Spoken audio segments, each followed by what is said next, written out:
Welcome to Talks-Unfiltered, the podcast where we drink tea, we talk, and they're both unfiltered. My name is Jake, and I will be your host. And on today's episode, we are still drinking a pu'er tea, and we are going to be discussing Daoism. How you identify a Daoist? What is Daoism? Is it a philosophy? Is it a religion? A range of topics for today's talk. So, welcome. Thank you for joining me. Today we're going to be continuing that theme. So far, we're kind of delving into all these different topics. We've already discussed what is Kung Fu compared to Kung Fu, what does it take to become a Shifu, kind of going through all this different terminology. And I think following suit with that, it is very prudent for us to discuss Daoism. What is that? How would we define it? What does that mean in today's world? Because I do think that there is a lot of confusion around this word. So, thank you for joining me. Cheers. Oh, nothing like a good pu'er tea. Really nice. I hope wherever you are, you have some nice pu'er tea to drink as well. The great thing about pu'er tea is it lasts forever because you get a brick of it. And I find myself drinking it for quite a long time. So, yeah, really nice. All right, so let's get started. First, I do want to kind of take the zoomed out, superficial approach to identifying a Daoist on the streets. I do want to talk about the kind of fashion, the superficial layer of a Daoist person, someone who identifies kind of in that practice. I think that there's obviously kind of this superficial way that you would assume someone's a Daoist based on, the hairstyle, the clothing, these kinds of things, right? While this isn't the most important thing, it's a nice way to kind of begin our conversation, just to give you some external view on ways that a Daoist will kind of dress, and that does have some significance and representation of the beliefs and the practices themselves, followed within Daoist structure. And so I think it's kind of interesting to start there because there's some kind of cool stories we can talk about, like the symbolism behind some of these different articles of clothing, for example.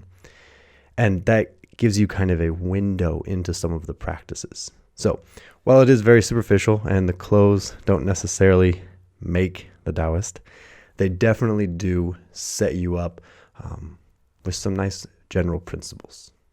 So, starting off with fashion, then we'll go into function after. All right. So, the first thing that everyone always notices when you're talking about Daoism, there is an image that comes to your mind initially. From a Western perspective, we're always associating monks, we're always associating this kind of like natural, simplistic lifestyle that has very much to do with etiquette, respect, this kind of honoring and this kind of very simple life of prayer and meditation and longevity practices and diet and all these kind of just simplistic lifestyle practices, but in a natural way. So the first thing, you normally conjure up kind of an image of the classic kind of hippie, right? So we have long hair. Now, actually, this is really, really important, I think, in Daoism. It's a really clear example of the classic phrase Dao Fa Ziren. The Dao follows nature. The Dao follows what is natural. So there's this kind of idea of letting things grow, letting things be. There's no reason for us to kind of force cultivation onto something. Many things are as they are naturally. That is kind of what they are destined to be. So an easy contrast that I can offer up is we can kind of compare like Shaolin, the Buddhist kind of style, over to the Wudang, the Daoist style, right? So you have these two conflicting viewpoints, right? You have the guangtou, you have the shaved head, and you have the long hair. So complete opposites of the spectrum there on that sense. And while both these schools of thought, Shaolin and Wudang, of course, they both are focused on self-cultivation. They're based on some kind of enlightenment, some kind of character and moral building, responsibility, lineage. There's lots of tradition tied up in both these practices. And they actually are kind of directed towards a similar destination, if you will. The process and the approach to get to that place is completely different, right? So an example would be this shaving of the head is often seen in a Buddhist ideal as this separation from worldly desire, this being born again type sense, separation from your old life and this wakening into your new life. You know, it also humbles you. It takes away some of your image, some of your self-image, to where you don't perceive yourself as an individual. You become part of a collective. There's a lot of examples we can take from that are designed to put you in the correct headspace, so to say, to begin your practice, right? With Daoism, we always talk about how everything that is natural, that is the way we have to follow, the way we have to kind of align ourselves with, so that we can resonate with the true Tao, right? So there is this idea of letting the hair grow. We're detaching from society based on not having decisions based on our image. You know, we have this kind of idea of just allowing things to grow that want to grow, not hindering your natural progression. And by doing this, you put yourself in the same kind of headspace in a way that you're removing that kind of disturbance and you're focusing on your growth. So you can see there's a lot of parallels, a lot of similarities, but a different approach to that, right?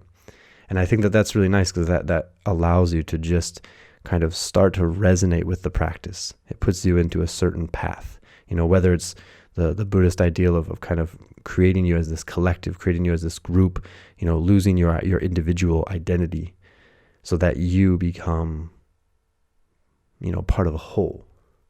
That's a really great thing to get you invested in the practice right at the beginning, right?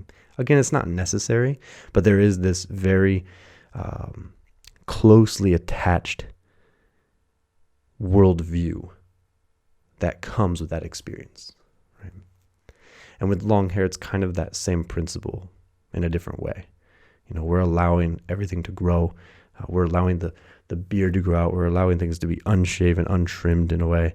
And to that way, you can kind of realize your full potential in a way.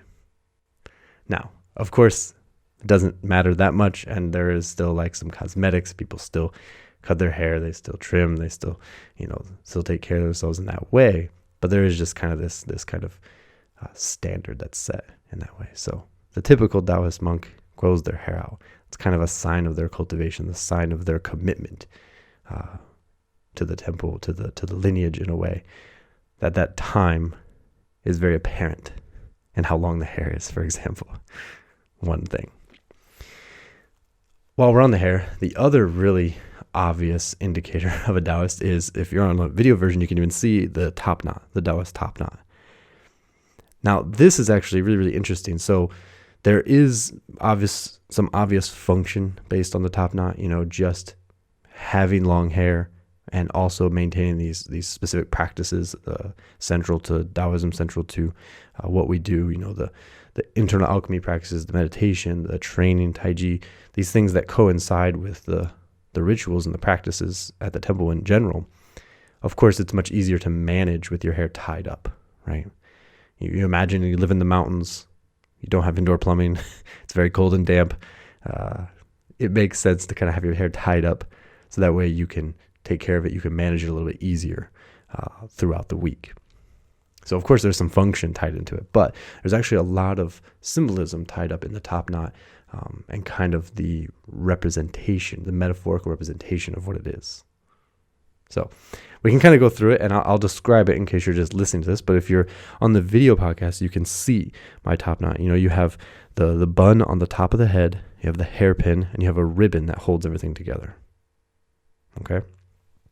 So taking this piece by piece, you can actually recognize quite a few things. The first of which is the location of the Topknot. All right? The Topknot is located on a point at the very top, the crown of the head, on the very top. the highest point of your body. And this point is very unique, very, very special to Chinese medical understanding, this medical theory, the meridian theory throughout the body, the energetic circulations of the body. And this point is called the Bai Hui, which means the 100 convergences. So the 100 convergences, where all the different energetic lines throughout the body meet and converge and cross, right? And so you have this idea of all the energy that's built and grown in the body throughout the system. It arrives at this point, and in some ideas, we also talk about how that it is emitted, not emitted, but kind of connected to your environment, to the universe at large from this point. So you have this kind of like energetic attachment, this tether to the universe coming out of the Bai Hui. And so this point is really important. So the top knot is located right there, right? We have that kind of central and highest point on the body.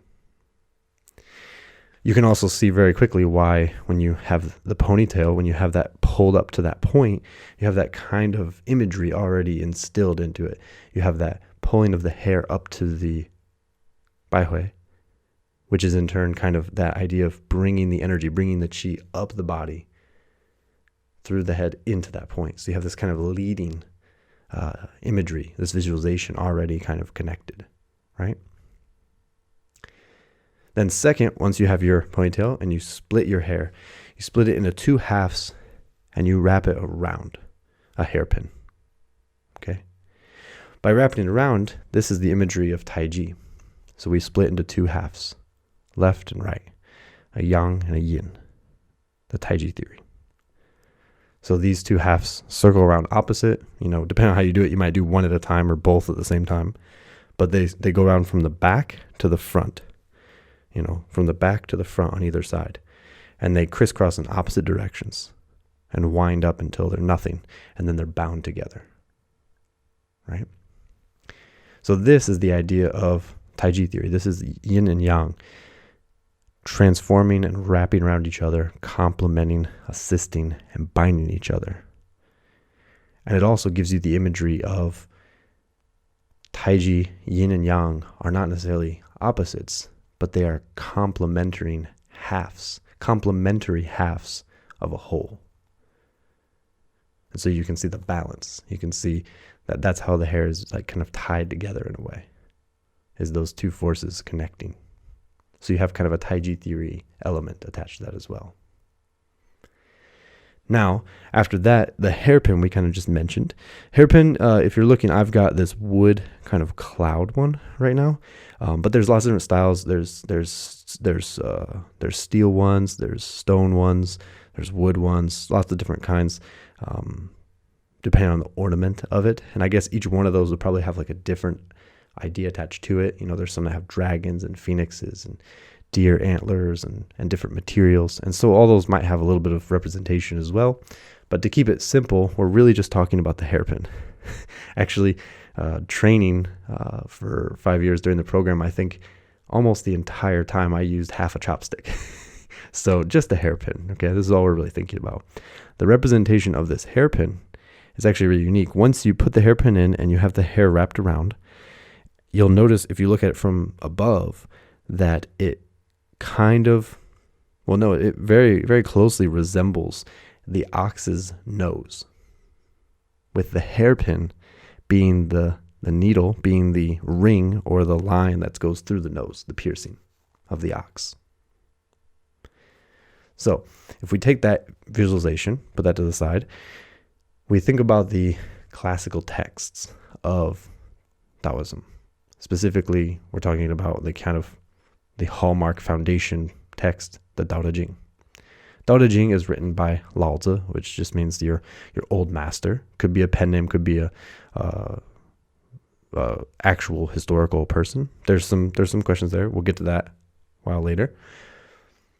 But you have this imagery, the legendary kind of visualization of Lao Tzu is this old man traveling as he goes across China to eventually leave and continue his own cultivation. He's riding an ox, and he's leading this ox by the ring occasionally when they're resting, right? And so you have this idea of not only are we kind of leading, we are leading the energy of our body up to this point. So you have that kind of like the ox's nose is kind of the representation of our cultivation of qi, our cultivation of energy through our body up to the baihui. So you have that kind of reinstilled with some imagery there, which is really nice, actually. I like that idea. Okay, so you have the hairpin, the ox's nose, the top knot. Then finally, I guess you also have the ribbon that goes around it to tie everything together.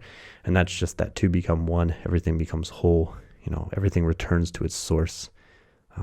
It maintains its stability and its completeness. So, all that just to show that the top knot itself is a really, really good representation of a few different concepts that you'll find throughout Daoism. And I think that there's some historical origins of the top knot, how it's been used for other places and adopted and changed and altered. And that's a fair assessment to look at it historically. But I also think that once it came to Daoism, it kind of took on its own life, and there are these visual markers that are kind of attached to it. And it's a nice way to connect the practices to the way you kind of exist, the way you perceive yourself, the way you carry yourself, the way you prepare yourself for the day in a way, is by going through these motions that are designed to connect your perception and your experience to those concepts and kind of reinstill and reinforce them in a way that is natural, in a way that is not just something you read on a book, but it's something you can kind of experience, even on small details. We're all about the micro representing the macro and vice versa. We have this small universe, big universe symmetry. And so it's very central to Daoism as a whole. Okay. So we have the top knot.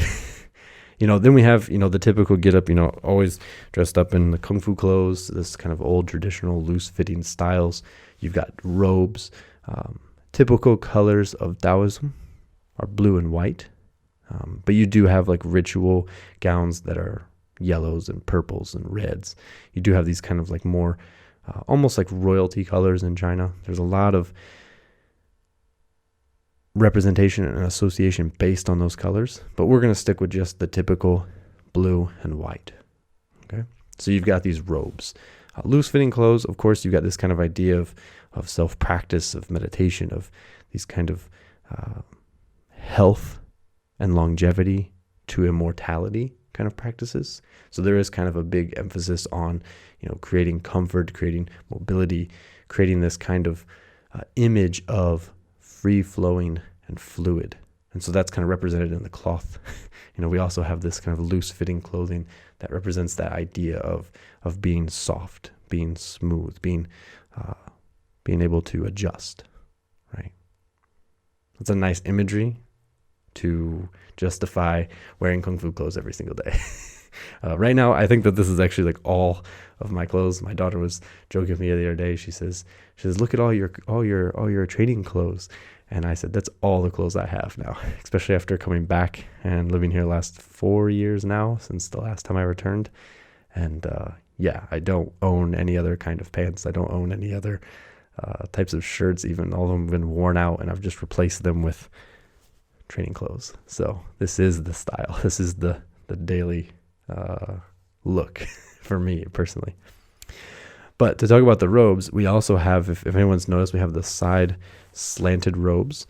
And on the right side of the body, we have these two kind of strips of cloth that hang off the side near to where the robe is fastened together, right? And so I've heard a few different ideas of what this represents. The two that have stuck with me are just being those kind of another representation of the energies of yin and yang. So you have this kind of two balancing forces here. But I think that what that's attributed to is the other thing I've heard is that it is a representation of a physical sword and your metaphysical kind of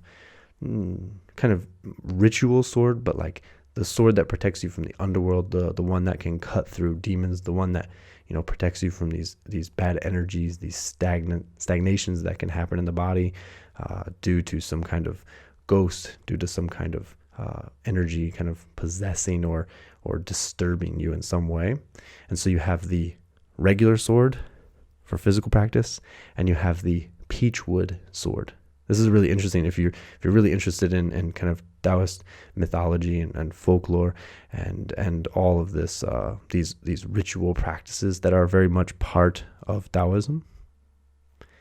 There is a very big significance of the peachwood sword being the sword that can cut through those non-physical layers, right? So the metaphysical, those intangible layers of spirituality and emotional and demonic, this kind of more based in gods and things like that. This level, right? So you have the physical, you have the metaphysical sword represented at your side by these two strips of cloth that you're kind of always carrying with you, you know, to maintain your diligence on protecting yourself from not only the health problems and kind of those things that hamper you from reaching towards immortality, but also those entities, those spiritual entities that would otherwise cling to you and damage your self-cultivation as well.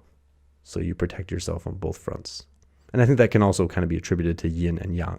You know, you have the yin for that metaphysical level, and you have the yang for that physical level. So you have a little bit of both there. So you'll notice those hanging off the typical robes. You always see those strips of cloth.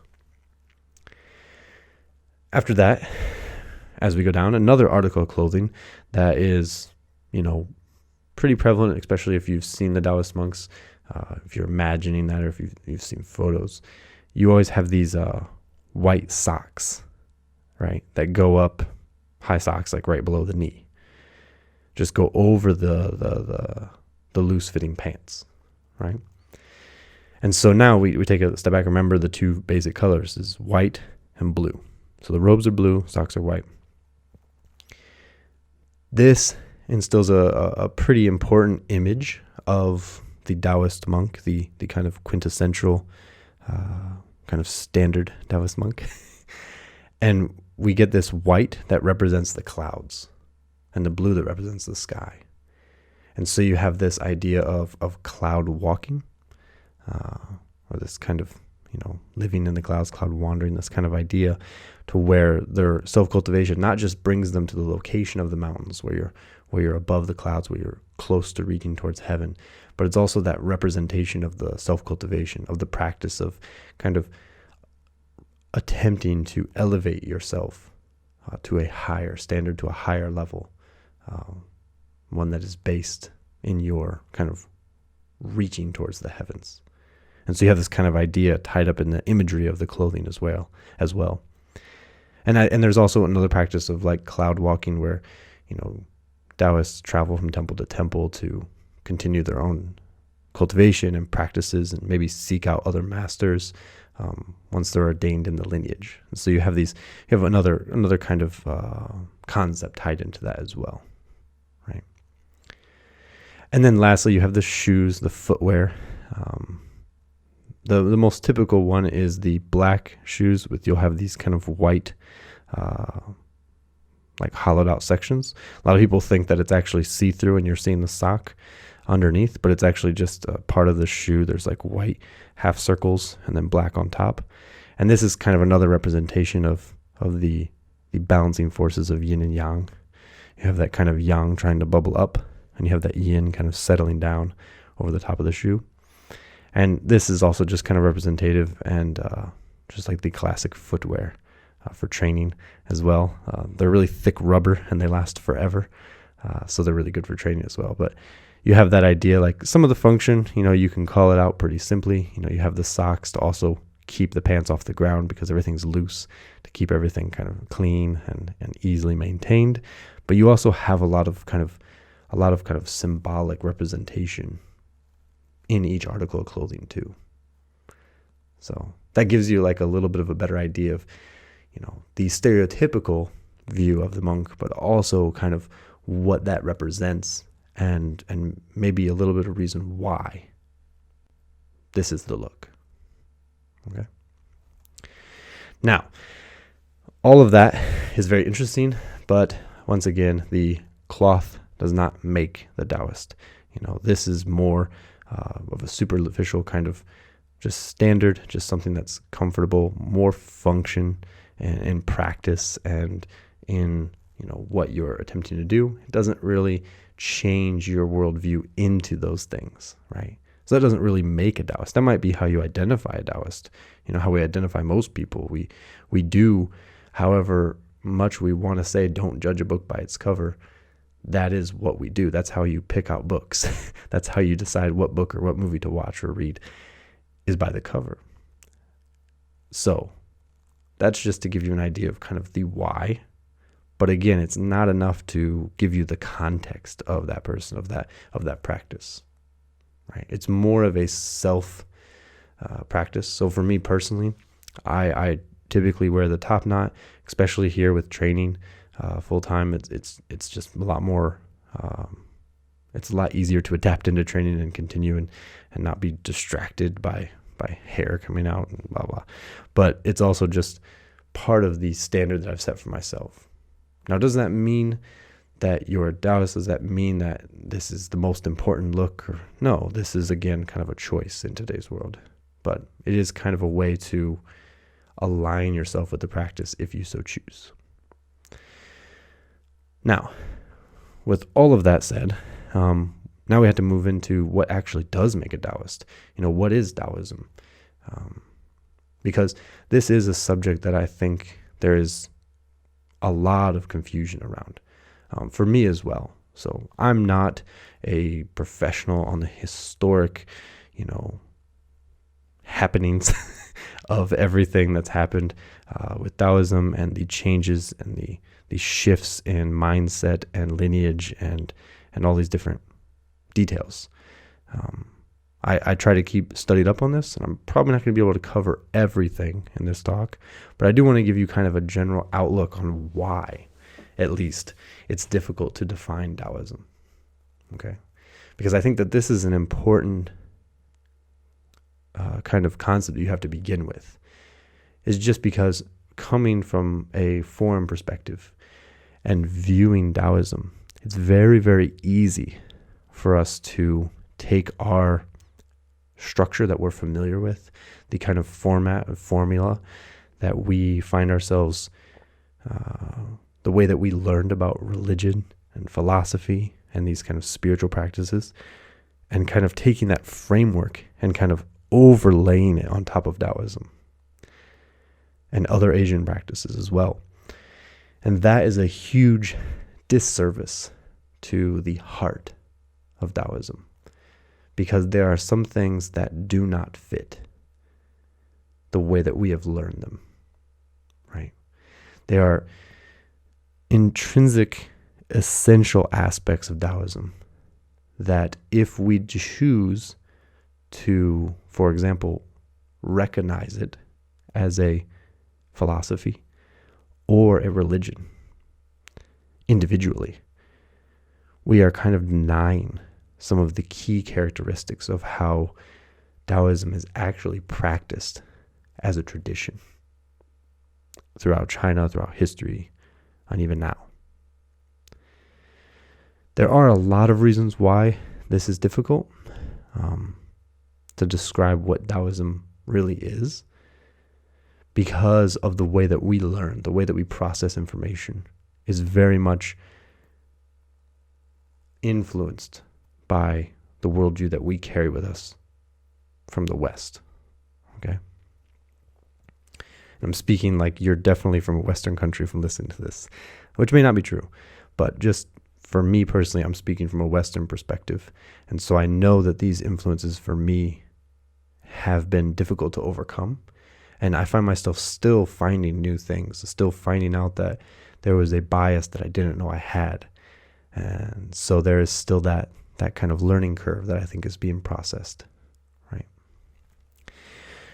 Because a really interesting thing that I recently discovered about Daoism, about China, is that pre-modern Chinese did not have a word for religion or philosophy. And that's kind of a really important thing to know, because there was not this division between the two, right? Taoism historically has always been represented by two key words, Daojia and Daojiao, right? So you have the family of the Tao and you have the teachings of the Tao, right? Historically, these terms are used pretty interchangeably throughout like the classic text, because the people involved in the conversation, the Daoists, the people who identify in this structure, know that because there's teachers, there's teachings. Because there's teachings, there's a kind of generation by generation lineage, because that's how information is passed down. It's the same thing if you say your teacher told you this, you know that your teacher is teaching you something, right? It's not that you just have a teacher, right? That implies that they also have lessons. They also have curriculum. They also have, homework.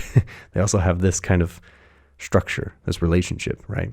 So Taoism uses these terms interchangeably, historically. But it's very easy for a Western mind to come in and kind of separate some of the teachings, because we have, on one hand, we have these health practices, internal cultivation that's based on, refining energies of the body, whether that's externally with herbs and having this entire practice of Chinese medicine and these kinds of shamanistic kind of imbibing and eating talismans, or doing certain ritual walks through the temple, certain chants, certain incense burning, certain certain solar calendar rituals, like certain holidays and events that happen, while also doing all this kind of like almost scientific studies, physical practices.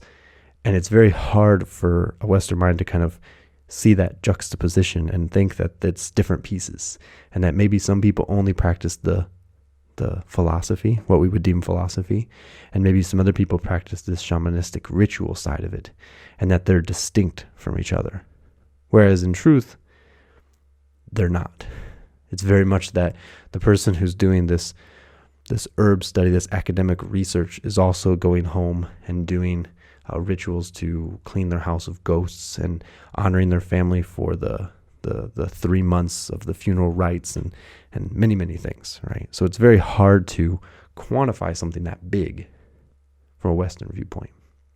Because like I said, there was no term for philosophy. There was no term for religion in pre-modern Chinese, because those terms were carried over from Western influence throughout Japan, throughout China, and kind of introduced as terms. But they weren't necessarily understood on a Chinese level. They weren't really interested in those categorizations. That was very much kind of them emulating a Western ideal and using it to talk about what a Westerner would perceive as Chinese.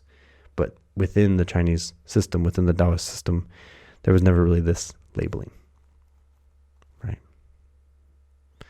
Because they're teachings. They have a certain structure to them, which maybe sets up what we would call a religion, but they're teachings about wisdom. They're teachings about lessons and anecdotes and metaphors and real life representations of immortals and things like this, and beliefs.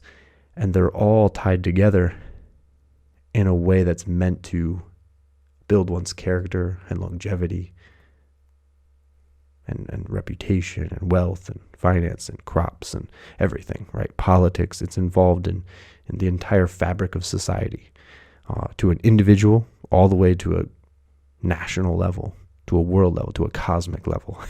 So how to divide that is very, very difficult.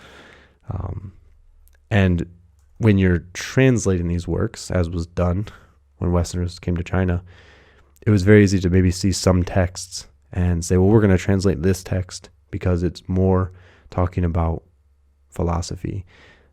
It's more talking about character. And like the Tao Te Ching, we're talking about the way, and we're talking about virtue.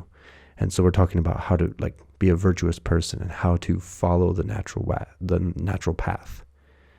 And so it's very easy to kind of see that book, but maybe ignore the other books that deal with free writing and like this ghost writing idea of creating talismans that protect one during travel or during famine or sickness in the family,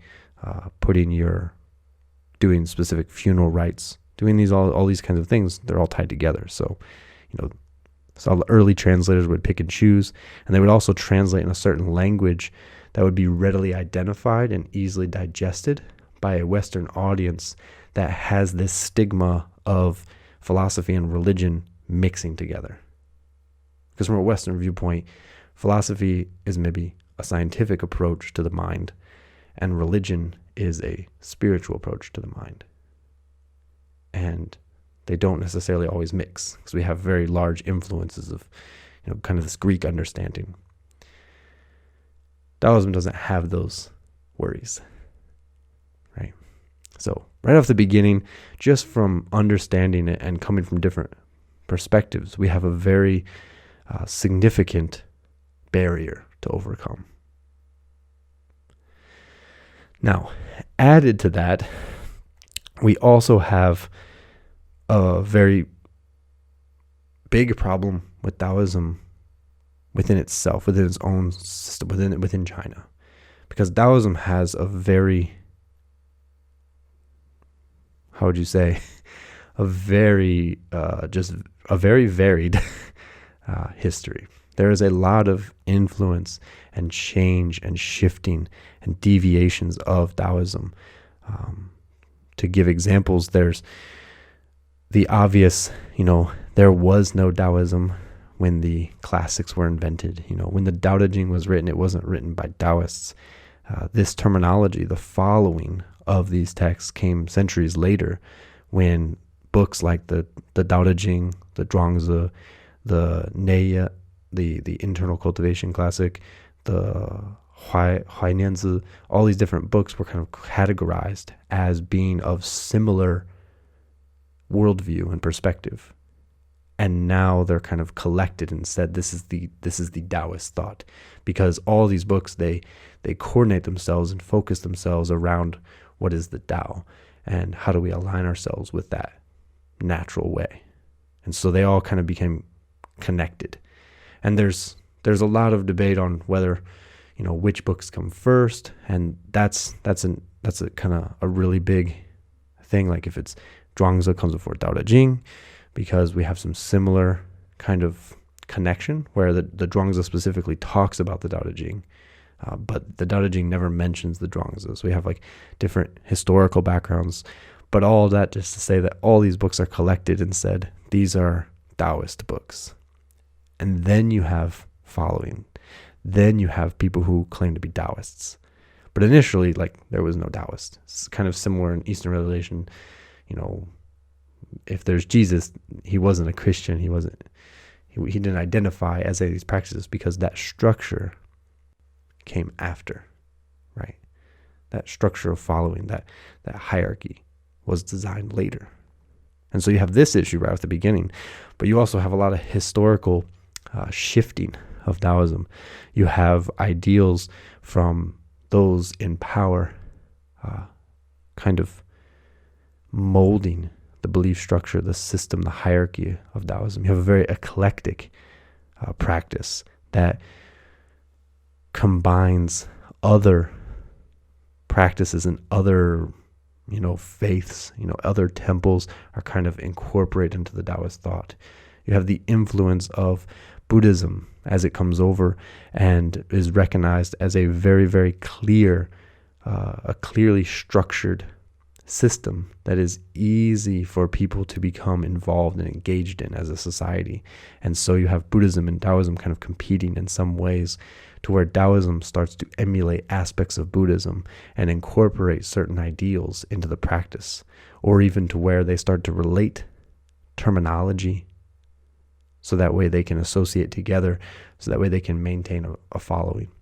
You have changes in power in the court, in the political system, to where certain leaders get in power and start to change rules or create lineages.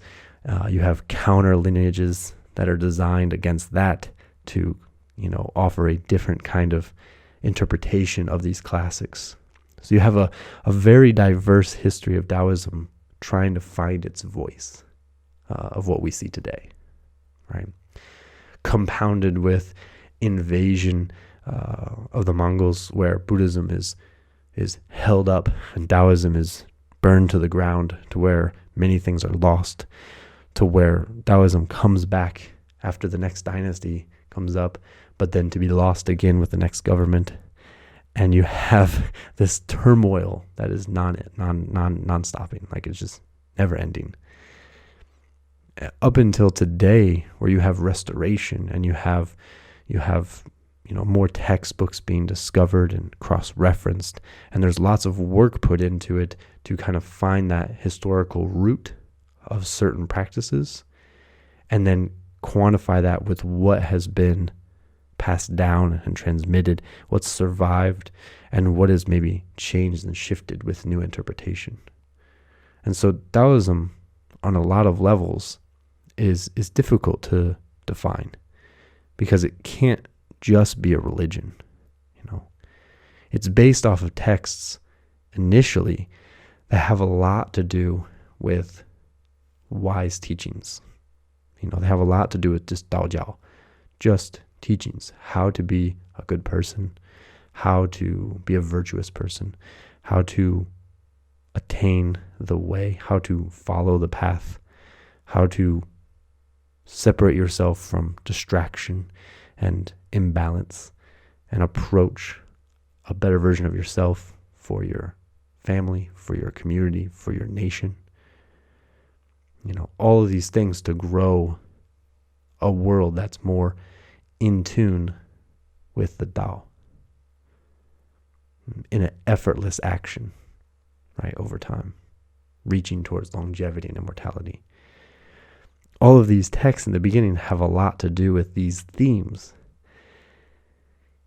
We go back to the Tao Te Ching, first chapter. The Tao that is spoken is not the true and immortal Tao, right? And so I think for myself personally, I can understand why Taoism can be perceived as more of a philosophy than a religion. And we have these markers that will be referenced in some texts where you will see it referred to as religious Taoism or philosophical Taoism. And I think that while the idea there is maybe a fair point, it's trying to show that, well, if you're reading about Taoism, you're understanding it as a philosophy, like this is the version you're looking for, and religious Taoism, you're looking for this. But that framework doesn't actually fit. It's an invented thing by a different learning process that's trying to force a segmentation of Taoism that isn't there. And so maybe you can think of it more as like the Taoist religion or the Taoist philosophy, because this terminology is more inclusive. You're understanding the Taoist religion, the Taoist philosophy, those are parts of the same thing. They're still Taoist. But when we precede that word, say religious Taoism, philosophical Taoism, we're segmenting it. We're having different aspects, different Taoisms, right? Because there is a hierarchy. There are levels of gods. There are certain rituals that are observed. There are practices that are all in step with longevity practices, with feng shui and Chinese medicine. They're all in step with each other. And they're not really separated until a more modern, specifically more often Western mind enters the conversation. So Taoism is a very difficult thing to describe. It's a very difficult thing to interpret, because interpreting it implies that you're subjecting it to your own perspective. And so I think when we look at Taoism, we have to be inclusive with the religious practices, with the shamanistic rituals, the history, and all those implications. as well as kind of keeping the longevity, health practices, the self-cultivation, the moral, virtuous character building that happens as well. Because I think today there is this popularization of Daoism. I'm in Wudang training martial arts, and I came here partly during that wave of interest that was happening, that I found myself wrapped up in. And now, essentially, a piece of that, because now I am working towards my responsibility of contributing to that conversation. So I think it's really important that we maintain the understanding that Daoism is eclectic. While it does combine many different aspects and it has this huge history of influence, it's very important to understand it as a whole practice and not just choose a piece. Because I think today, in the popularization of Daoism, there is kind of this idea that I definitely had when I came and started learning about Daoism for the first time, of it being this purely philosophical kind of way to attune yourself to the world and have better relationships and practice some kind of physical health cultivation. And I kind of, all the other practices, the religious practices, the hierarchy of gods, the belief structure that's attached to that was kind of a separate thing. And now I do also think that every religion is practiced to different levels, and that's another fair point. Like, for example, within our school, we're classified as a Daoist school. It's in the title, and that's part of the lineage. But at the same time, it's not a main part of our daily practice that kind of revolves around the rituals, around what you would deem these more religious aspects of Daoism. It's not part of the forefront, I should say. Now, deciding what aspect of Daoism that puts us in is a difficult question. Because just because these practices aren't ongoing doesn't mean they aren't part of and a big influence of the rest of the practices, right? They're very much tied together at this point. But I digress. All that to show that, these are schools of thought, and they are connected. There are many different versions. There are many different rivers. They all lead to the same ocean. Daoism is very hard. The voice is still being found. We have to make sure to listen to the entire voice. And just don't choose pieces that kind of fit well in the puzzle that we've already created, right? The framework we already have. It's not fair to Daoism as a whole. So all that brings me to my last question. Am I a Daoist? And I mean, I've kind of touched on this concept. It's very similar to me in the conversation about what makes a shifu. Who is a shifu? What does that mean? I think for me that conversation applies very similarly to Daoism. Functionally, I am very Daoist. Observationally, I am very Daoist. If you saw me in the street, you might identify me as a Daoist. But do I personally feel that I am Daoist? That is a more difficult question, because I do feel that I more intuitively kind of resonate with the teachings and with the kind of essence of Daoism. There is a lot of things that I am not familiar with, that I'm not educated or trained in on the religious aspects of it. What I would deem religious aspects, again, to where I don't know if I would justify the position of calling myself a Daoist. I'm ordained as a lineage holder, and in that sense, I do carry that responsibility. But I think for me personally, Daoism is something that I aspire to, right? It is something that is an ideal, right? One of the main things that attracted me to these kind of teachings in the beginning was that kind of natural platitude, that natural alignment with the Tao, with what we would perceive as being kind of the purpose, the destination, the path that we move towards and through.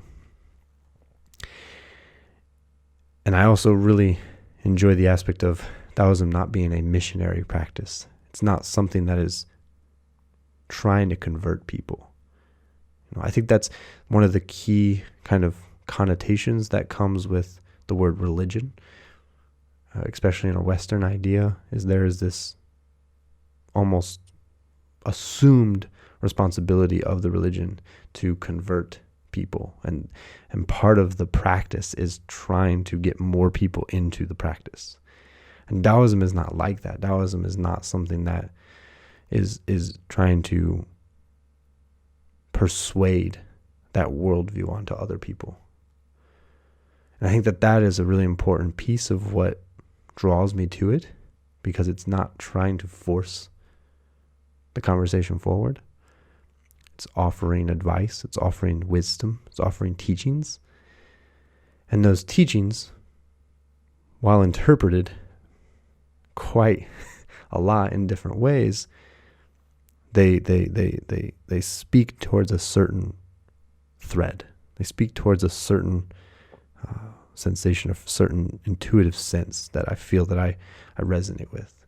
So in that sense, I would have to call myself a Daoist, but I just don't know if I'm ready for that title. Right? I think it's very similar to me with the idea of Shifu. There's a certain responsibility that comes with that term, and I think that part of my practice means continuing that understanding until that title can be said in justice. It can be said in full.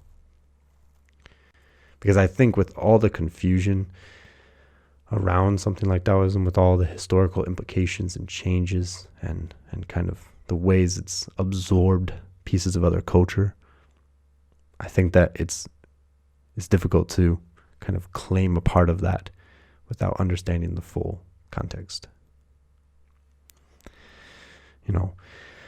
One of the really essential characteristics of Daoism that we've touched on, but it's good to reiterate, is that idea of the uncarved block, right?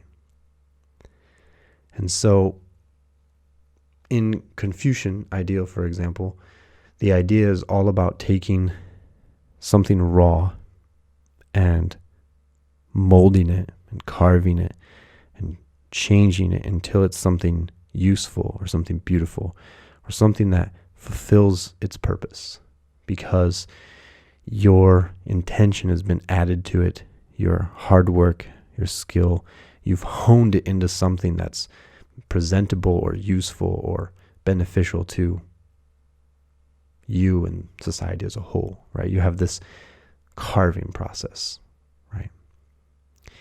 Whereas in Daoism, we talk about the uncarved block, which is very much a direct conflict, direct kind of rebuttal to the Confucian ideal. But I do like that idea of the uncarved block of Daoism kind of recognizing that this raw material is reaching its potential.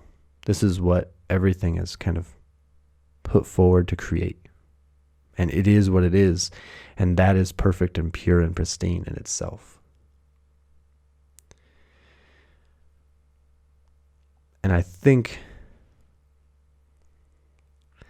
that idea of removing distinctions and understanding the similarities of a thing, understanding the use of something that doesn't require you to add your own structure and framework to it.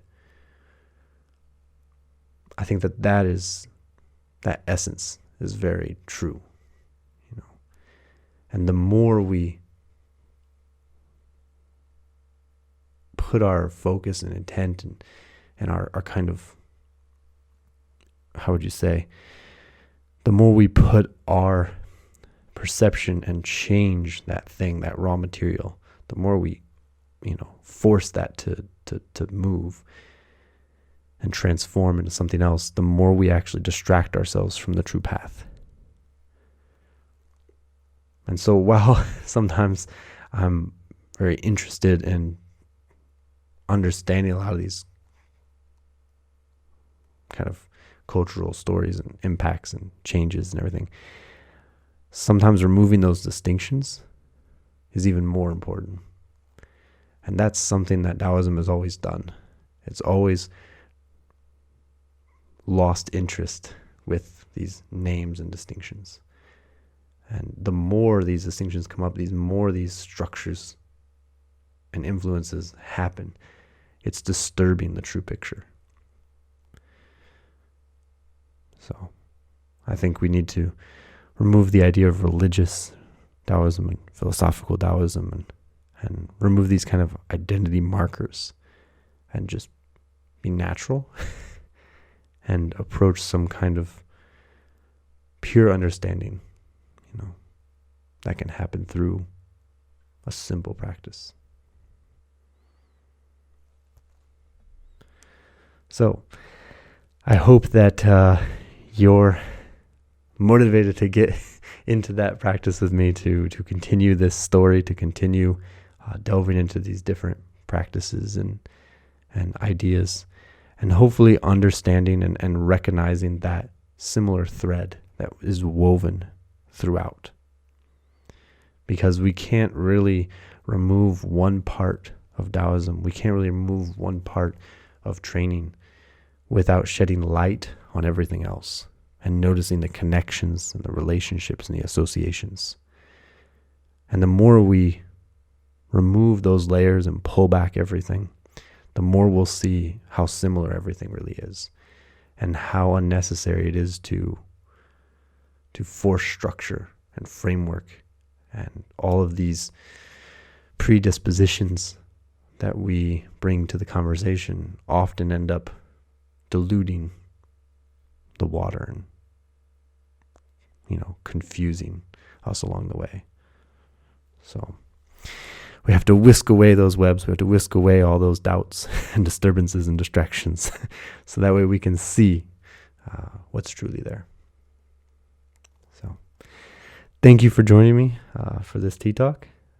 If you're more interested in these kinds of things, there are a lot of good textbooks that go into a lot more detail on to each one of these influences, how Buddhism has came into Daoism and how three have become one, Daoism, Confucianism, Buddhism. You have these different aspects, philosophies, structures, of Chinese history kind of forming an amalgamation and combining in ways that influences brought from each one, and how the lineages have changed, how the traditions have adapted, how they've deviated and returned. To get a really big picture of that, there are a lot of really good books that go into much better detail than I can really go into a single tea talk.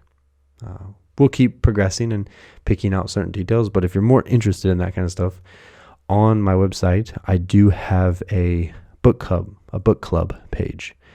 And you can go there, waysofwudang.com, and you can navigate to the mind section, and there'll be a study resources. There'll be a book club section that has a list of, I think right now I have about 10 books listed on there that are really great introductions to some of the Daoist traditions, the origins, the Tao Te Ching, some of the classic literature, as well as some modern academic translations and resources that kind of walk you through the history of Daoism.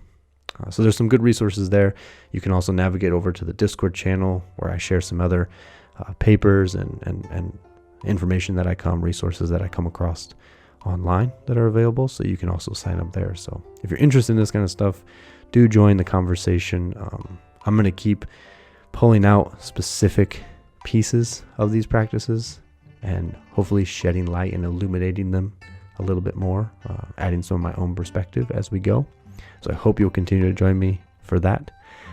But again, check out the waysofwudang.com to get more information on this subject. So thank you.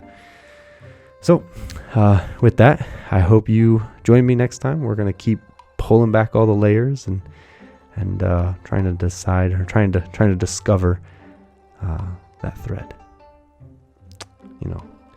With that, of course, we're going to keep searching and keep finding our own balance, one cup at a time. See you next time.